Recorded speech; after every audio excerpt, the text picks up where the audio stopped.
Saint Aloysius ಪ್ರೌಢಶಾಲೆಯ ಗ್ರಾಹಕ ಸಂಘದ ವತಿಯಿಂದ ಸ್ವಾತಂತ್ರ್ಯೋತ್ಸವದ ಅಂಗವಾಗಿ ಶಾಲೆಯಲ್ಲಿ ಜಾಗೋ ಗ್ರಾಹಕ್ ವಿಷಯದ ಪೋಸ್ಟರ್ ಸ್ಪರ್ಧೆಯನ್ನು ಆಯೋಜಿಸಲಾಗಿತ್ತು.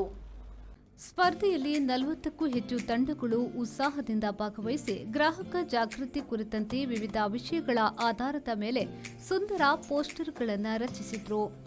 ವಿದ್ಯಾರ್ಥಿಗಳು ರಚಿಸಿದ ಎಲ್ಲ ಪೋಸ್ಟರ್ಗಳ ಪ್ರದರ್ಶನವನ್ನು ಶಾಲಾ ಆವರಣದಲ್ಲಿ ಏರ್ಪಡಿಸಲಾಗಿತ್ತು.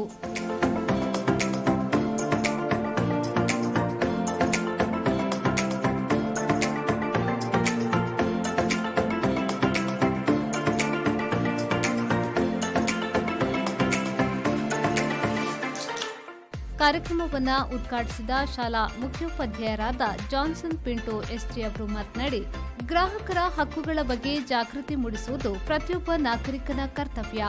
ಇಂತಹ ಸ್ಪರ್ಧೆಗಳ ಮೂಲಕ ವಿದ್ಯಾರ್ಥಿಗಳು ಸಾಮಾಜಿಕ ಜವಾಬ್ದಾರಿಯನ್ನ ಅರ್ಥ ಮಾಡಿಕೊಳ್ಳುತ್ತಾರೆ ಎಂದು ಹೇಳಿದರು.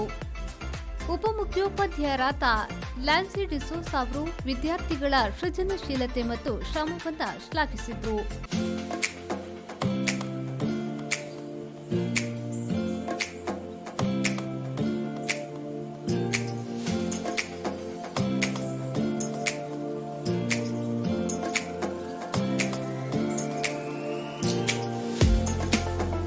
ಈ ಸಂದರ್ಭದಲ್ಲಿ ಸರ್ವ ಕ್ಲಬ್ಗಳ ಸಂಚಾಲಕಿ ಲಿನೆಟ್ ಮತಾಯಿಸ್, ಗ್ರಾಹಕ ಸಂಘದ ಸಂಚಾಲಕಿ ಕ್ರಿಸ್ ಎವರ್ಟ್ ಡಿಸೋಸಾ, ಸಿಸ್ಟರ್ ಪ್ರಮಿಳಾ ಡಿಸಿಲ್ವಾ ಹಾಗೂ ಕಲಾ ಶಿಕ್ಷಕರಾದ ಜಾನ್ ಚಂದ್ರನ್ ಉಪಸ್ಥಿತರಿದ್ದರು.